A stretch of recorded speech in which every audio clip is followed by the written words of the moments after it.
অস্ট্রেলিয়ার টিমকে তৃতীয় টেস্ট ম্যাচে মাটিতে মিশিয়ে দেওয়ার জন্য ভারতীয় দলে ফিরে এলো বিশ্বের নম্বর 1 ভয়ঙ্কর বোলার।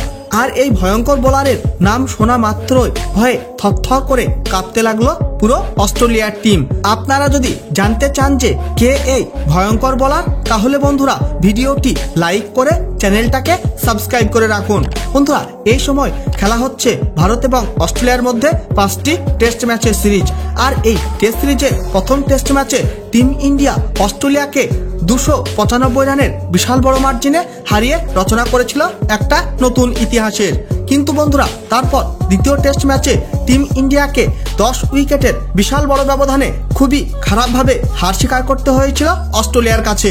কিন্তু বন্ধুরা, এবার শুরু হতে যাচ্ছে আগামী 14 ডিসেম্বর থেকে ভারত এবং অস্ট্রেলিয়ার মধ্যে তৃতীয় টেস্ট ম্যাচ। আর এই ম্যাচ শুরু হয়ে যাবে ভারতীয় সময় সকাল 5:50 ব্রিসবেনের মাঠে। আর এই তৃতীয় টেস্ট ম্যাচে অস্ট্রেলিয়াকে মাটিতে মিশিয়ে দেওয়ার জন্য ভারতীয় দলে ফিরে এলো বিশ্বের নম্বর 1 ভয়ঙ্কর বোলার।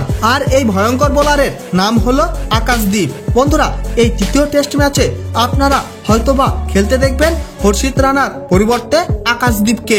তার কারণ হলো হর্ষিত রানা প্রথম টেস্ট ম্যাচে খুবই ভালো পারফরমেন্স করেছিল এবং তারপর দ্বিতীয় টেস্ট ম্যাচে খুব একটা ভালো পারফরমেন্স করতে দেখা যায়নি হর্ষিত রানাকে। তাই তার পরিবর্তে টিম ইন্ডিয়ার প্লেইং 11-এ সুযোগ দেওয়া হতে পারে আকাশদীপকে। বন্ধুরা, আকাশদীপ এখনো পর্যন্ত টিম ইন্ডিয়ার হয়ে 5টি টেস্ট ম্যাচ খেলার সুযোগ পেয়েছে। আর এই 5টি টেস্ট ম্যাচের 8টি ইনিংসে নিয়ে ফেলেছে 10টি উইকেট।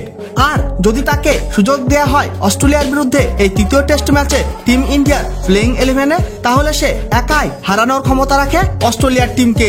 বন্ধুরা, আকাশদীপকে কি এই তৃতীয় টেস্ট ম্যাচে ভারতীয় দলের প্লেইং 11-এ সুযোগ দেওয়া উচিত কি উচিত নয় অস্ট্রেলিয়ার বিরুদ্ধে? আর এই তৃতীয় টেস্ট ম্যাচ কে জিতবে, ভারত না অস্ট্রেলিয়া? অবশ্যই কমেন্ট করে জানিয়ে দেবেন আপনাদের মতামত। বন্ধুরা, ভিডিওটি শেষ পর্যন্ত দেখার জন্য ধন্যবাদ জানাই। তাহলে দেখা হবে নেক্সট কোনো ভিডিওতে।